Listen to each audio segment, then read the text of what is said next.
ഓം അഗത്തീശ്വരായ നമ. എല്ലാവർക്കും വണക്കം. ഞാൻ വിനയൻ ഗുരുക്കൾ. എങ്ങനെയാണ് പ്രശ്നം വെക്കുന്നത്?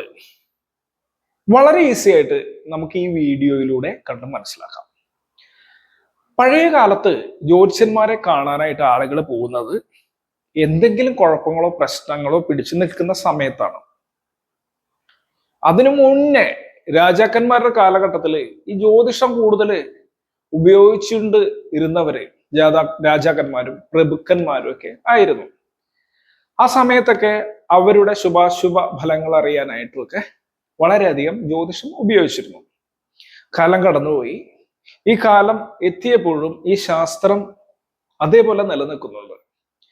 അപ്പോൾ ഒരാളുടെ കാര്യം അറിയാൻ വേണ്ടിയിട്ടാണ് പ്രശ്നം വെച്ച് നോക്കുന്നത്. അപ്പോൾ ജാതകം എന്നാൽ എന്തിനാണ്? ജാതകം എന്ന് പറഞ്ഞാൽ നമ്മൾ ജനിക്കുന്ന സമയത്തെ ആധാരമാക്കിയിട്ടുള്ളതാണ് ജാതകം. അപ്പൊ മുൻജന്മത്തിൽ ചെയ്തിട്ടുള്ള പ്രവൃത്തികൾക്ക് എന്തൊക്കെ ദുർബലങ്ങൾ അനുഭവിക്കും, എന്തൊക്കെ സൽഫലങ്ങൾ അനുഭവിക്കും എന്നുള്ള കാര്യം ജാതകം നോക്കിയാൽ മനസ്സിലാകും. അപ്പോൾ അങ്ങനെയാണെങ്കിൽ ജാതകം അനുസരിച്ച് എല്ലാ കാര്യങ്ങളും വരണ്ടേ? അപ്പൊ ഈ ജന്മത്തിന്റെ പ്രസക്തി എന്താണെന്ന് വരും. അപ്പോൾ ഈ ജന്മത്തില് നമ്മൾ ചെയ്തിട്ടുള്ള നല്ല കർമ്മങ്ങളുടെ ഫലവും കൂടി കൂട്ടി കഴിഞ്ഞ ജന്മത്തിലുള്ള ദുർഫലങ്ങൾ ഇപ്പൊ അനുഭവിച്ചുകൊണ്ടിരിക്കുന്നുണ്ടോ? അതായത് ഇപ്പോഴത്തെ സ്റ്റേജിൽ നമ്മൾ അനുഭവിച്ചുകൊണ്ടിരിക്കുന്നത് മുൻജന്മത്തിലുള്ള നല്ല കർമ്മങ്ങളാണോ, അതോ മുൻജന്മത്തിലെ ചീത്ത കർമ്മങ്ങളുടെ ഫലമാണോ ഞാൻ അനുഭവിച്ചുകൊണ്ടിരിക്കുന്നത് എന്നറിയുന്നതിനും ഇപ്പോഴത്തെ ജന്മത്തിലെ നല്ല കർമ്മങ്ങളുടെ ഫലങ്ങളും ഇപ്പോഴത്തെ ജന്മത്തിലെ ചീത്ത കർമ്മങ്ങളുടെ ഫലങ്ങളും എല്ലാം കൂടിക്കലർന്നു വരുന്ന ഏതു ഫലമാണ് നമ്മൾ അനുഭവിക്കുന്നത് എന്നൊക്കെ അറിയാൻ വേണ്ടി നമുക്ക് പ്രശ്നം വെച്ച് നോക്കേണ്ടതായിട്ട് വരും.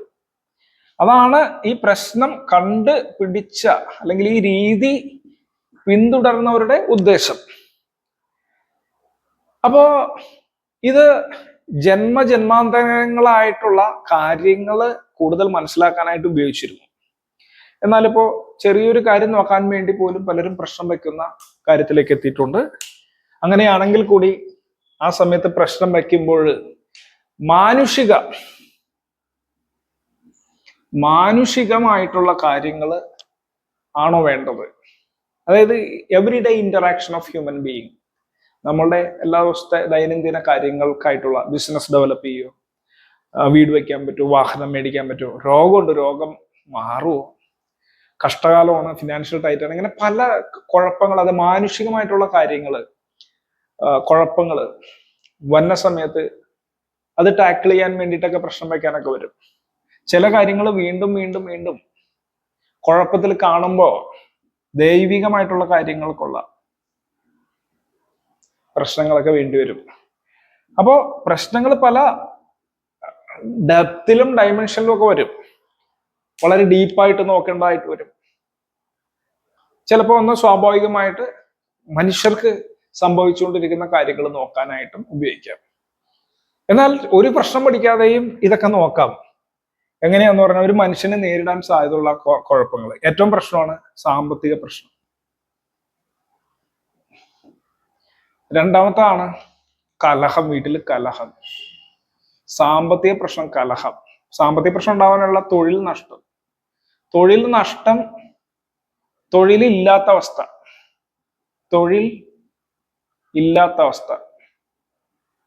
ഇത് ബിസിനസ് നഷ്ടം, ബിസിനസ് ഇല്ലാത്ത അവസ്ഥ എന്നും വേലയില്ലാത്ത അവസ്ഥ എന്നൊക്കെ പല തരത്തിൽ ഇതിനെ നമുക്ക് പറയാം.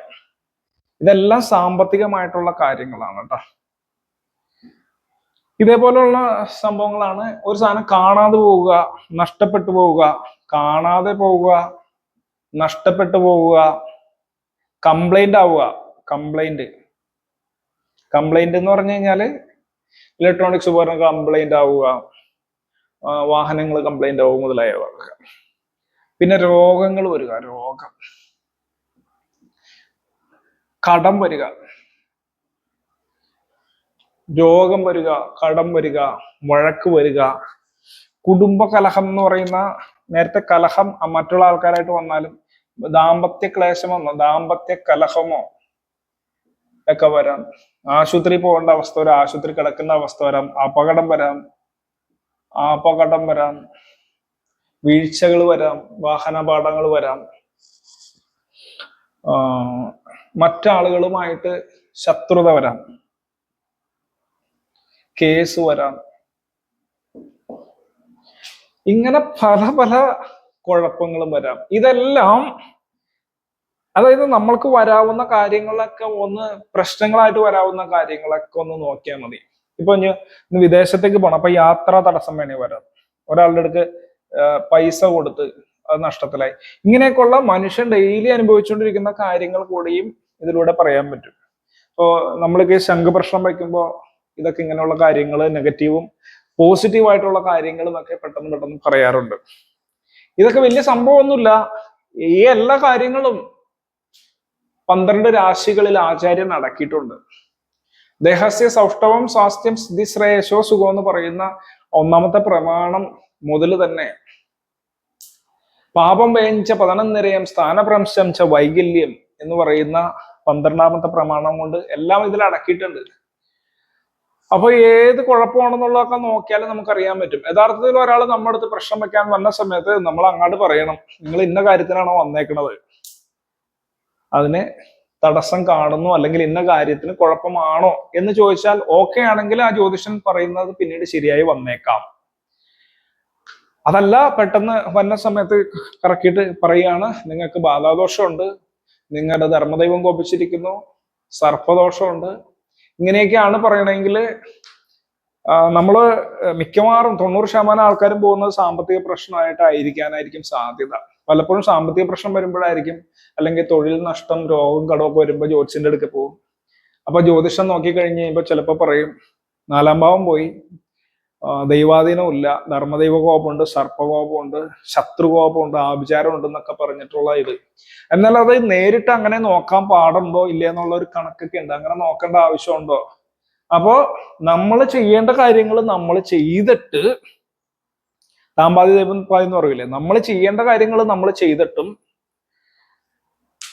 നമ്മളുടെ ജാതകത്തിലുള്ള സമയമൊക്കെ ഓക്കെ ആയിട്ടും കാര്യങ്ങൾ കറക്റ്റായിട്ട് പോണില്ലെങ്കിൽ മാത്രമേ അത്തരത്തില് ശരിക്കും പ്രശ്നം വെച്ച് നോക്കിയാൽ മതി എന്നുള്ള സത്യത്തില്. കാരണം എന്താ, ആര് എപ്പ പ്രശ്നം വെച്ചാലും നിങ്ങൾക്ക് തന്നെ പ്രശ്നം വെക്കാനുള്ള ഒരു പരിപാടി ഞാൻ ഇതിൽ പഠിപ്പിച്ചു തരുന്നുണ്ട് കേട്ടോ.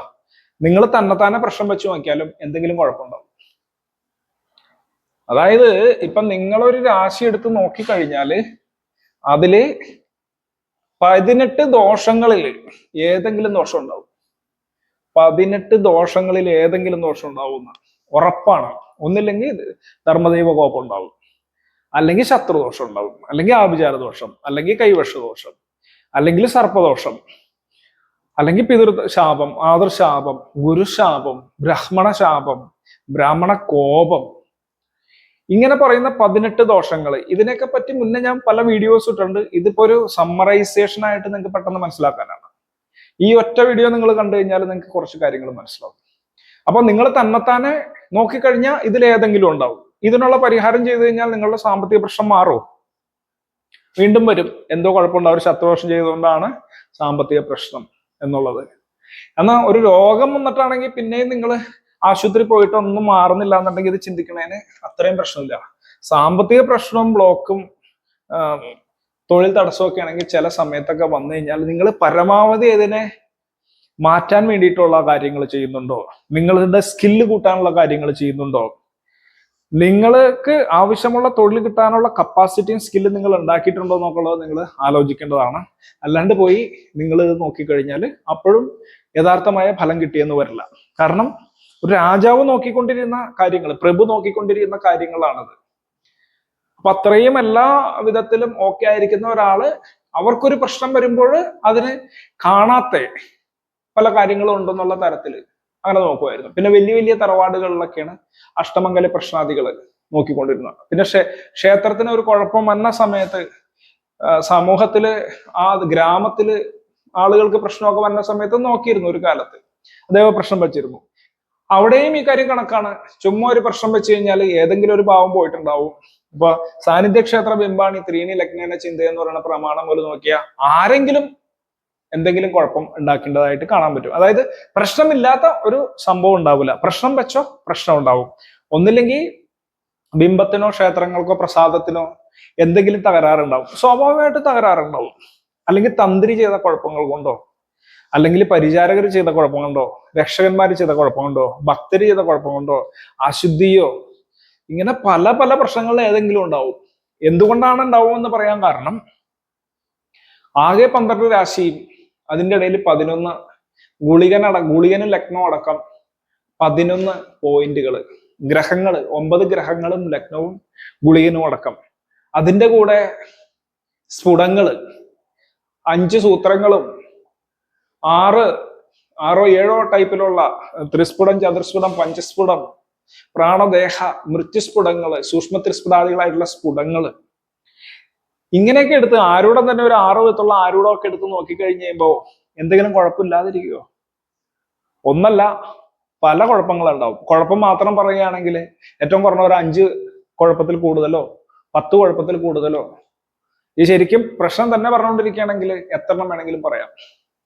അപ്പൊ പ്രശ്നം വെച്ചോ പ്രശ്നം ഉണ്ടാവും എന്നുള്ള കാര്യം ഓർക്കണം. നിങ്ങൾ പ്രശ്നം വെക്കാൻ പോയി കഴിഞ്ഞാൽ പ്രശ്നത്തിൽ ഇരിക്കുന്നവനാണെങ്കിൽ പ്രശ്നമില്ലെങ്കിലും പ്രശ്നം ഉണ്ടാവും. അപ്പൊ ഇതെങ്ങനെയാണ് നോക്കുന്നത്? നിങ്ങളൊരു ജ്യോത്സ്യനാണോ, നിങ്ങൾ ഒരു ബേസിക് ആണോ, അല്ലെങ്കിൽ അത്ര ക്ലാരിറ്റിയിൽ വന്നിട്ടില്ലെങ്കിലോ, അല്ലെങ്കിൽ പ്രശ്നമാർഗത്തില് 15-ാം അധ്യായം മാത്രം പഠിച്ചുകൊണ്ടാണോ പ്രശ്നം നോക്കുന്നത്? അങ്ങനെ നോക്കാട്ടോ. ദേവേർവ ധർമ്മദേവേ പണിഭിതർ ഗുരുഫിർ ബ്രാഹ്മണെ പ്രേതഭൂതേ ഇങ്ങനെ പറഞ്ഞിട്ടുള്ള കാര്യങ്ങൾ മാത്രം പഠിച്ചുകൊണ്ട് ബാധാരാശി ഡയഗണലായിട്ട് വെറുതെ വരച്ച് കണ്ടെത്താൻ പറ്റുന്ന തരത്തിൽ നോക്കി ബാധാരാശിയിൽ ഏതെങ്കിലും ഗ്രഹം വരുന്ന അതിന്റെ ചെറുകാരകത്വമോ, അല്ലെങ്കിൽ 4-ാം ഭാവാധിപൻ ലഗ്നത്തിൽ പോയി, ആരൂഢത്തിൽ പോയി, ആരൂഢാധിപൻ 4-ലൊക്കെ പോയി, അത്തരത്തിൽ ഇങ്ങനെ വെറുതെ കണക്ക് കൂട്ടിയിട്ട് പറയാനൊക്കെ വളരെ സിമ്പിളാണ്. ഞാൻ പറയാറുണ്ട്, അങ്ങനെ പറയാൻ വേണ്ടിയിട്ട് നിങ്ങളൊരു 3 മണിക്കൂർ തന്നാൽ നിങ്ങളെ ഞാൻ ബേസിക് അറിയാവുന്നവരെ പഠിപ്പിച്ചു തരാമെന്ന് ഞാൻ പറയാറുണ്ട്. നമ്മൾ വളരെ ഡീപ്പായിട്ടായിരിക്കണം നോക്കേണ്ടത്. നമ്മൾ ഒരാളുടെ പ്രവർത്തനങ്ങൾ കറക്റ്റായിട്ട് ഇരുന്നിട്ടും ജാതകം കറക്റ്റായിട്ട് ഇരുന്നിട്ടും പിന്നെയും കുഴപ്പം വരികയാണെങ്കിൽ നിങ്ങൾക്ക് പ്രശ്നം വെച്ച് നോക്കാം. അപ്പൊ മെയിൻ ആയിട്ട് നോക്കേണ്ട ജാതകം, അതും വെറുതെ പരത്തി നോക്കിയാൽ പോരാ, വളരെ ഡീപ്പായിട്ട് ജാതകം നോക്കാൻ അറിയാവുന്ന തരത്തില്. അപ്പൊ അതെങ്ങനെ അറിയാന്ന് പറഞ്ഞാൽ, ഈ ജാതകം കൊണ്ട് കാണിച്ചിട്ട് ഈ ജാതകം ഒന്ന് നോക്കണം എന്ന് പറഞ്ഞു കഴിഞ്ഞാല്, ആ ജാതകം ആരുടെയാണെന്ന് ജ്യോത്സ്യന് പറയാൻ കഴിവുണ്ടെങ്കിൽ, ഈ ജാതകം ഒരു എഞ്ചിനീയറുടെ ആണ്, അല്ലെങ്കിൽ ഒരു ഡോക്ടറുടെ ആണ്, അല്ലെങ്കിൽ ഒരു ടീച്ചറുടെ ആണ്, അതും അല്ലെങ്കിൽ ഒരു കട നടത്തുന്ന ആളുടെയാണെന്ന് പറയാൻ, അത്ര ഷാർപ്പായിട്ട് പറയാൻ കഴിവുള്ള ഒരാളുടെ കൊണ്ടാണ് നിങ്ങൾ പിന്നീട് ബാക്കി നോക്കുന്നതെങ്കിൽ കറക്റ്റ് ആയിട്ട് വരും. അതല്ല അവിടെ തന്നെ ഫെയിൽ ആയെങ്കിൽ പിന്നെ നിങ്ങൾ ദോഷം മാത്രം കേട്ടുകൊണ്ടിരിക്കേണ്ടി വരും. അപ്പൊ ആ ഒരു ഷാർപ്പ്നെസ് കിട്ടി, അത് ആ ബലം പറയുമ്പോൾ കറക്റ്റ് ആണ്, ഒരു 80% ഒത്തു വന്നാലും മതി. അപ്പോൾ അങ്ങനെ ഒത്തു വരുന്നുണ്ടെങ്കിൽ പിന്നീട് അതിൽ പറയുന്ന സമയവും ബാക്കിയുള്ള കാര്യങ്ങൾ, അതായത് വളരെ ഷാർപ്പായിട്ട് ജാതകത്തിൽ നമ്മൾ നോക്കുമ്പോൾ സമയമൊക്കെ ഓക്കെയാണ്, എന്നിട്ടും പ്രശ്നങ്ങൾ ഉണ്ടാവുന്നുണ്ടെങ്കിൽ പ്രശ്നം വെച്ചാൽ മതിയാവും എന്നുള്ളതാണ് സാധാരണ വിവരമുള്ള ആളുകൾ പറയാറ്. അപ്പൊ എങ്ങനെ പ്രശ്നം വെക്കണമെന്ന് പറഞ്ഞാൽ വളരെ സിമ്പിളാണ്. രാശി എടുക്കുക, രാശിയിൽ ബാധ നോക്കുക, ഗ്രഹങ്ങള് ആസ്ഥാനത്തിരിക്കുക, നോക്കുക, ദോഷം പറയാം. അങ്ങനെയാണെങ്കിൽ അത് വളരെ സിമ്പിളാണ്. എന്നാൽ ഇത് എങ്ങനെയാണ് യഥാർത്ഥത്തില് ഇത് നോക്കേണ്ടിയിരുന്നത്? അപ്പോ ജ്യോത്സ്യൻ നമ്മുടെ സമൂഹത്തിലും അല്ല, നമ്മുടെ സ്ഥലത്തും നമ്മുടെ രാജ്യത്തുമുള്ള എല്ലാവിധ വിദ്യകളിലും അത്യാവശ്യ ജ്ഞാനമുള്ള ആളായിരിക്കണം. അതുകൊണ്ടാണ് പണ്ട് പറഞ്ഞത്, ശിക്ഷ, കൽപ്പം, നിരുക്തം, വ്യാകരണം, ജ്യോതിഷം, ഛന്ദസ്, ഈ 6 ശാസ്ത്രങ്ങളും 18 പുരാണങ്ങളും 6 ശാസ്ത്രങ്ങളും 4 വേദങ്ങളും പഠിച്ചിരിക്കണം എന്ന് പറഞ്ഞിരിക്കുന്നത്. ഗണിതപടു വൃത്തവാംശ എന്നൊക്കെ പറഞ്ഞു പോകുന്നുണ്ട്. കാൽക്കുലേഷൻ കറക്റ്റ് ആയിരിക്കണം, എല്ലാ കാര്യങ്ങളിലും എല്ലാ ശാസ്ത്രങ്ങളും അറിഞ്ഞിരിക്കണം. കാര്യം ജ്യോതിഷൻ ഒരു വളരെ ഇമ്പോർട്ടൻ്റ് ആയിട്ടുള്ള ഒരു ഒബ്സർവർ ആണ്. പഴയ കാലത്ത് 2 തരത്തിലാണ് പ്രശ്നം വയ്ക്കാൻ വന്നുകൊണ്ടിരുന്നത്. പ്രധാനമായിട്ടും ജ്യോതിഷന്റെ സ്ഥലത്തേക്ക്, കൊട്ടാരം ജ്യോതിഷനൊക്കെ ആണെങ്കിൽ ദൂതനെ വിടും രാജാവ്, എന്നിട്ട് പറയും ഇന്നൊരു സമയത്ത് വന്ന് കൊട്ടാരത്തിൽ വന്ന് നോക്കണം എന്ന് പറയും. ആ ദൂതൻ വരുന്ന നിമിഷം മുതലുള്ള ലക്ഷണം വെച്ചിട്ടാണ് പറയുക. പിന്നീട് കാലം പുരോഗമിച്ചപ്പോഴും രാജഭരണം മാറിയപ്പോഴും വലിയ വലിയ തറവാട്ടുകാർ കണിയാന്റെ അടുത്തേക്ക് ആളയക്കും. ജ്യോത്സ്യരെ, ഇന്ന കുടുംബക്കാർ പറഞ്ഞു പ്രശ്നം വയ്ക്കാനുണ്ടെന്ന്. അപ്പൊ നിങ്ങൾ അവിടം വരെ ഒന്ന് വന്നം, ആ ദൂതനായിരിക്കും വരുന്നത്. അപ്പൊ ആ ദൂതന്റെയും ലക്ഷണങ്ങൾ നോക്കിയിട്ടൊക്കെയാണ് ജ്യോതിഷൻ പറഞ്ഞത്. കാര്യം അവിടെയും ജ്യോതിഷൻ അതിനൊരു സൈക്കോളജിക്കൽ എഫക്ട് എന്താന്ന് പറഞ്ഞാൽ ചിലപ്പോൾ ജ്യോതിഷനെ വിളിച്ചുകൊണ്ട് പോയിട്ട് കൊല്ലാനാണോ, ഇനി ജ്യോതിഷനെ തടങ്കലിലാക്കാനാണോ, ശത്രു പറഞ്ഞു വിട്ടാണോ, ഇതൊന്നും അറിയാൻ പാടില്ല. അപ്പൊ ഒരാൾ വന്ന് വിളിക്കുന്നു, ജ്യോതിഷൻ പോകുന്നു എന്നുണ്ടെങ്കിൽ ജ്യോതിഷൻ ഈ വന്ന ആളെ വളരെ ഒബ്സർവ് ചെയ്തുകൊണ്ട് അയാളുടെ ബോഡി ലാംഗ്വേജിൽ നിന്നും കുറച്ച് കോസ്മിക് ഒബ്സർവേഷനിൽ നിന്നും, കോസ്മിക് ഇന്റർപ്രിട്ടേഷൻസ് ഉണ്ട്. കോസ്മിക് എന്ന് പറഞ്ഞാൽ അദൃശ്യമായിട്ടുള്ള കാര്യങ്ങളെ കുറിച്ച് ഗ്രഹങ്ങളായി തിട്ടം ചെയ്ത് നോക്കി ഇന്റർപ്രിറ്റ് ചെയ്തിട്ട് ആണ് ജ്യോതിഷൻ പ്രശ്നം വെക്കാൻ പോണോ എന്ന് വരെ തീരുമാനിക്കുന്നത്. ചിലപ്പോൾ പോവത്തേ ഇല്ല. അപ്പോ കാരണം അതിന്റെ ഒരു ലോജിക്ക് ഇതാണ്, അന്നത്തെ കാലത്ത് രാജാവ് കൊല്ലാനാണോ വിളിക്കണമെന്ന് വരെ അറിയാൻ പറ്റില്ല. ഇനി വേറെ ആരെങ്കിലും വല്ല കുടുക്കിൽപ്പെടുത്താനാണോ, ഈ ജ്യോത്സ്യനെ കൊല്ലാനാണോ അല്ലെങ്കിൽ അപകടപ്പെടുത്താനാണോ എന്ന് പോലും അറിയില്ല. അപ്പൊ ദൂതൻ വന്ന് വിളിക്കുമ്പോൾ പോണോ പോണ്ടേന്ന് വരെ ഈ ഗ്രഹങ്ങളെ വെച്ചിട്ട് ലക്ഷണം വെച്ചിട്ട് തീരുമാനിച്ചിട്ടായിരിക്കും ജ്യോതിഷൻ പോണം. കാലം കടന്നുപോയി. ഇന്ന് എപ്പോഴാന്ന് പറഞ്ഞാൽ, ഇന്നിപ്പോ എന്റെ അടുക്കുകയാണെങ്കിൽ ആൾക്കാർ ഫോണിൽ വിളിച്ചു വയ്ക്കും ഒരു കാര്യം അറിയാണ്ട്, ജാതകം വയ്ക്കി, അല്ലെങ്കിൽ നമുക്ക് ജാമക്കോൾ പ്രശ്നം ഒന്ന് എടുത്തു നോക്കാം, ജാമക്കോൾ എടുത്തു നോക്കാം എന്നൊക്കെ ആ വിളിക്കുന്ന സമയത്ത് ജാമക്കോൾ ഇവിടെ കേരളത്തിൽ അത്ര പോപ്പുലർ അല്ല, തമിഴ് അസ്ട്രോളജിയിലെ മെയിൻ ഒരു സംഭവമാണ്. അതൊക്കെ എടുത്തു നോക്കിയിട്ട് നമ്മൾ ബലം പറയും. അപ്പൊ പല ആരൂഢങ്ങളുണ്ട്, 36 തരം ആരൂഢങ്ങളുണ്ട്. ഇതിനെപ്പറ്റി ഞാൻ പറഞ്ഞിട്ടുണ്ട്.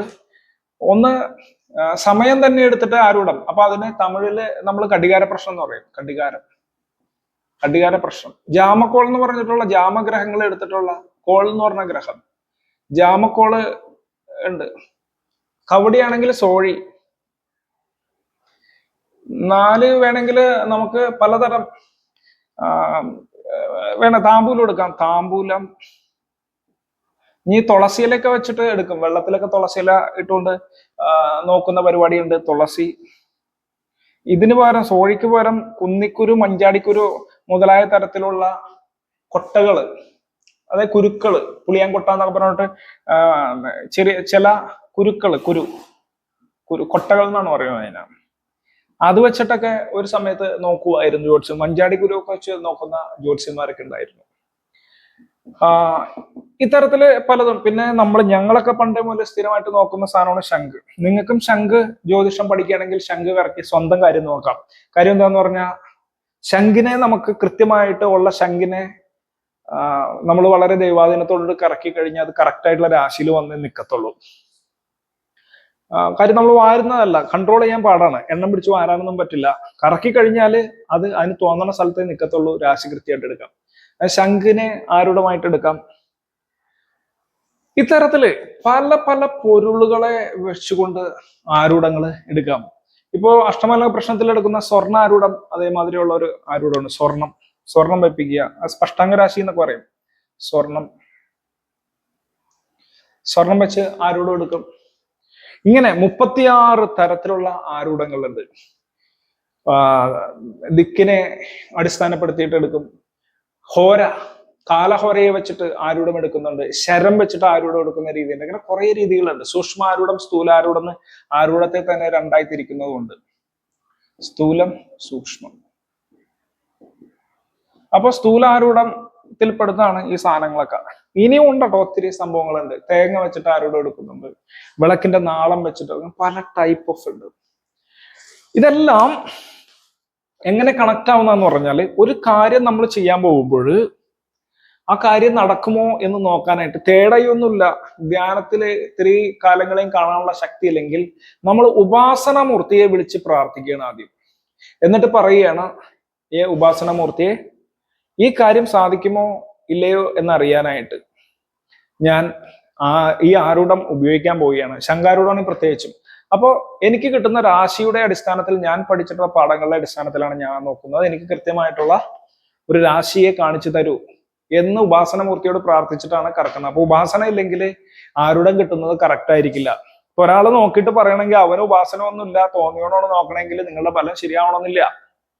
കാരണം ഈ ആരൂഢം തന്നെ എടുക്കാൻ സാധിക്കുന്ന ഉപാസന മൂർത്തി ആണ് ഇവനെ ഈ രാശി കാണിച്ചു കൊടുക്കുന്നത്. രാശിയിലുള്ള നിയമങ്ങള് പണ്ടേ മുതൽ ഉണ്ടാക്കി വെച്ചിരിക്കുന്ന നിയമങ്ങളാണ്.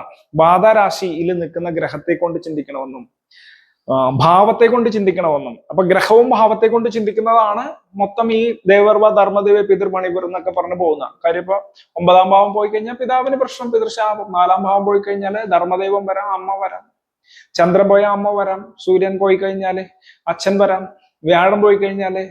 ബാധരാശിയിൽ പോണ കേസ് മാത്രമല്ല, 12 കണക്ഷൻസ് എല്ലാത്തിനും ഉണ്ടാവും. എത്ര കണക്ഷൻസ് ഉണ്ടാവും? 12. നിങ്ങൾ പ്രമാണം മാത്രം വെച്ചിട്ട് പഠിച്ചു കഴിഞ്ഞാല് സാധാരണ 4 കണക്ഷൻസ് ഒക്കെയാണ് സാധാരണ കിട്ടത്തുള്ളൂ. അതായത് ബാധാദിശ, ഗതപതി സുഖം, ബാധക സ്ഥാന സംശയ, വേസ്മേശേവ, ഗൃഹപതി, അങ്ങനെ പറഞ്ഞു പോവുകയാണെങ്കിൽ ചിലപ്പോൾ 4 6 ഒക്കെ കിട്ടും. 12 വരെ കണക്ഷൻസ് വരാം. 4ാം ഭാവാധിപതി ബാധരാശിയിൽ ഇരുന്നാൽ എന്താണ് ഫലം? ബാധാധിപതി 4ാം രാശിയിൽ എന്തായിരുന്നു? കോമൺ ആയിട്ട് ധർമ്മദൈവ ദോഷം എന്ന് പറയാൻ ശരിക്കും പാടില്ല. അതിനെ ഓരോന്നിനും വ്യക്തമായിട്ട് ക്ലാരിറ്റിയിൽ പറയുന്നതാണ് യഥാർത്ഥത്തിൽ കുറച്ചും കൂടി നല്ലത്. അത് പറയുന്നവര് കുറവുമായിരിക്കും. അപ്പോ ഞാനിത് നിങ്ങൾക്ക് കാണുന്ന ആളുകൾക്ക് ഒരു ഡെപ്തില് മനസ്സിലാവാനാണ് ഞാൻ ഇത്രയും പറഞ്ഞത്. ഇങ്ങനെയുള്ള പല ആരൂഢങ്ങള് എടുത്തിട്ട് സ്ഥൂല ആരൂഢം, സൂക്ഷ്മ ആരൂഢം വെച്ചിട്ട് പറയാം. ഇനി മൂന്നാമത്തെ സൂക്ഷ്മ ആരൂഢത്തിലെ മൂന്നാമത്താണ് ഗണിത ആരൂഢം. ഗണിത ആരൂഢത്തില് ഗണിച്ചുണ്ടാക്കുന്ന ആരൂഢമാണ്.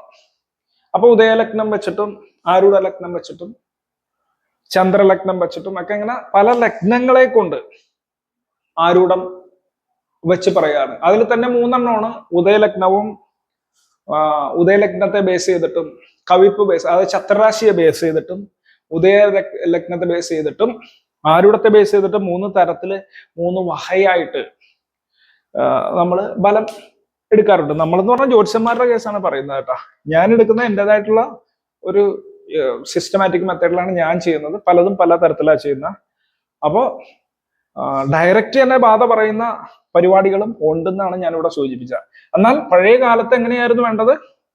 ജ്യോതിഷനെ കാണാനായിട്ട് ആളെ ഏൽപ്പിച്ചു വരുത്തും. അങ്ങനെ ആളെ വരുത്തുന്ന ആളുടെ പേരാണ് ദൂതൻ. ദൂതൻ ചോദിക്കാൻ വരുന്ന ആളെന്ന് എടുത്താൽ മതി, ദൂതൻ. അപ്പൊ ദൂതൻ വന്ന് ചോദിക്കുന്ന സമയത്ത് ജ്യോതിഷൻ ആദ്യം തന്നെ ദൂതന്റെ ലക്ഷണങ്ങളൊക്കെ നോക്കും.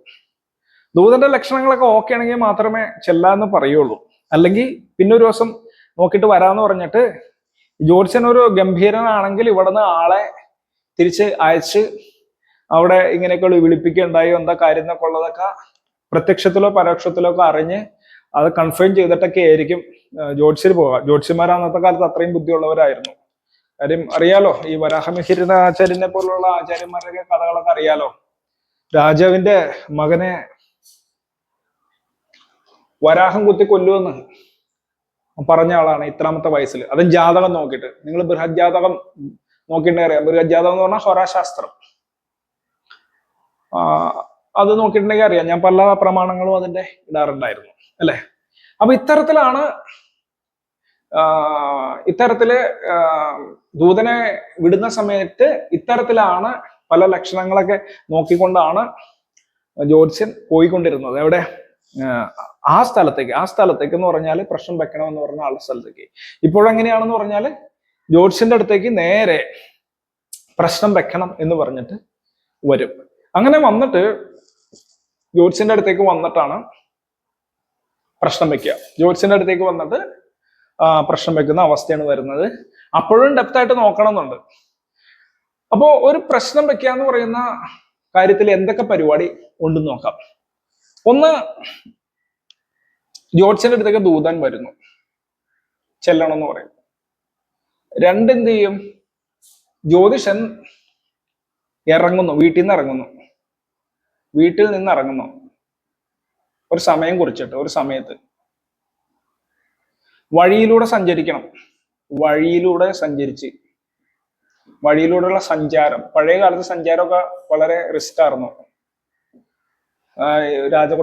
രാജാവിന്റെ കാലത്തൊക്കെ ഇവിടെയൊക്കെ വെച്ചിട്ട് കളവ് പോവുക, പ്രശ്നങ്ങളൊക്കെ ഉണ്ടാവും. അതുകൊണ്ട് അന്നത്തെ കാലത്ത് യാത്ര തിരിക്കുന്ന സമയത്ത് വരെ ഒരു ഭയം ഉള്ളിൽ ഉണ്ടാവുമ്പോഴാണ് എപ്പോഴും ഈ ജ്യോതിഷത്തിന്റെ ഒക്കെ ഒരു പ്രസക്തി അന്നുണ്ടായിരുന്നത്. അപ്പൊ 4 കൊട്ടാരത്തിൽ പ്രവേശിക്കുന്ന സമയം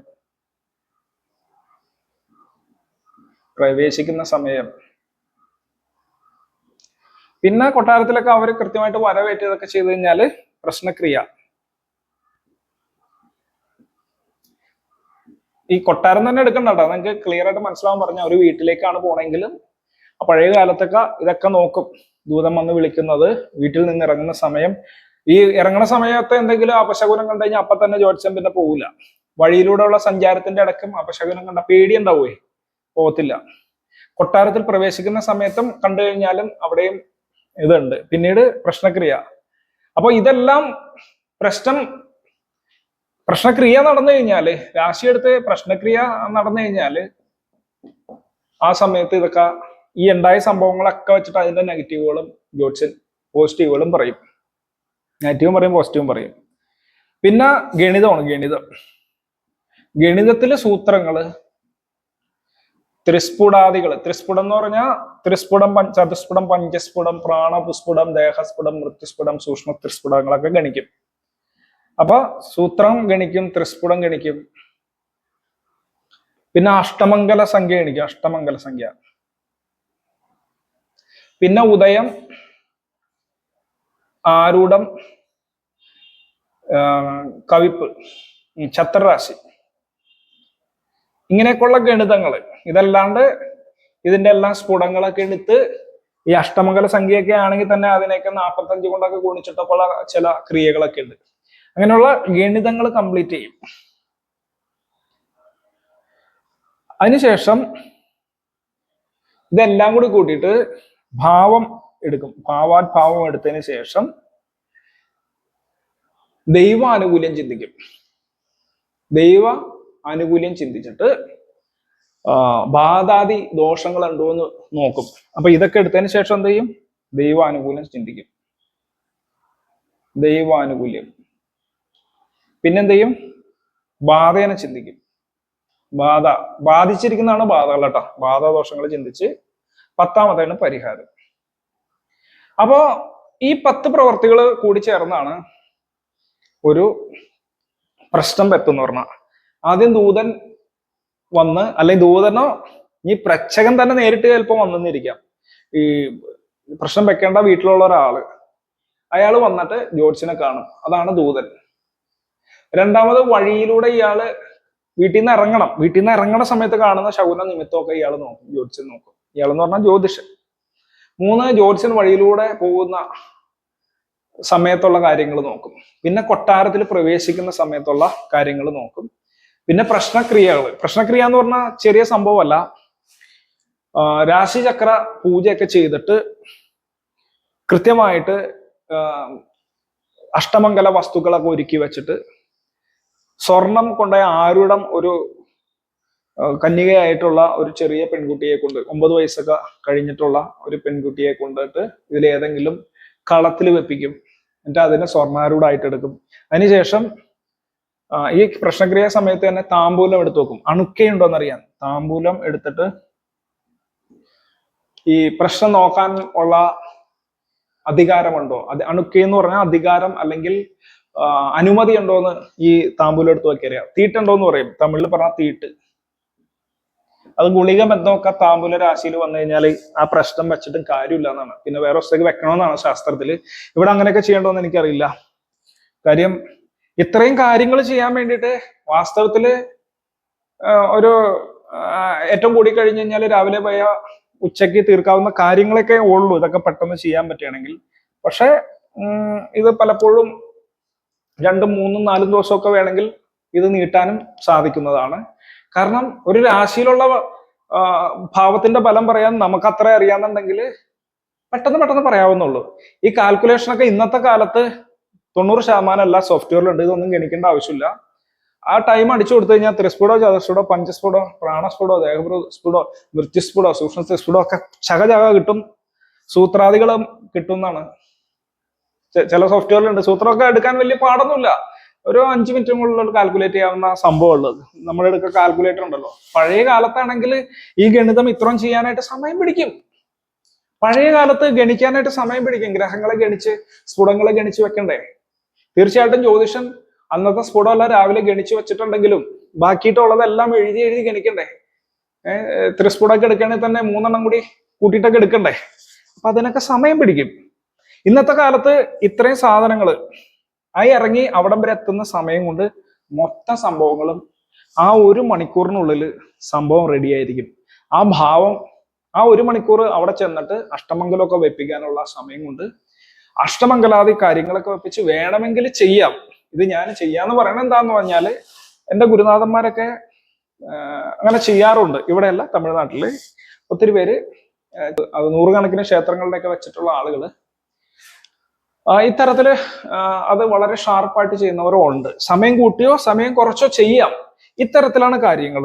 ഭാവം നോക്കിയിട്ട് ബാധകൾ പറഞ്ഞിട്ട് പരിഹാരങ്ങൾ പറയും. അത് ദേവപ്രശ്നമാണെങ്കിൽ ഭാവം എന്ന് പറയുന്നത് ആളിത ഭാവം പറയുന്ന ദേഹസ്യ സൗഷ്ടവും സ്വാസ്ഥ്യം സ്ഥിതി ശ്രേയസ്വസു എന്നായിരിക്കില്ല. സാന്നിധ്യ ക്ഷേത്ര ബിംബാണി ത്രീണി ലഗ്നേന ചിന്തയെന്നുള്ള ആ 12 ഭാവങ്ങൾ നോക്കിയിട്ടായിരിക്കും എന്നുള്ള വ്യത്യാസമുള്ളൂ.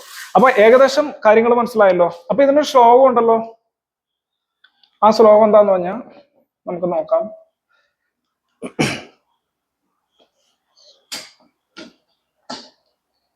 ഇപ്പൊ ഞാൻ പറഞ്ഞത് ഒരു ശ്ലോകം പഠിച്ചു വെച്ചാൽ മതി നിങ്ങൾ.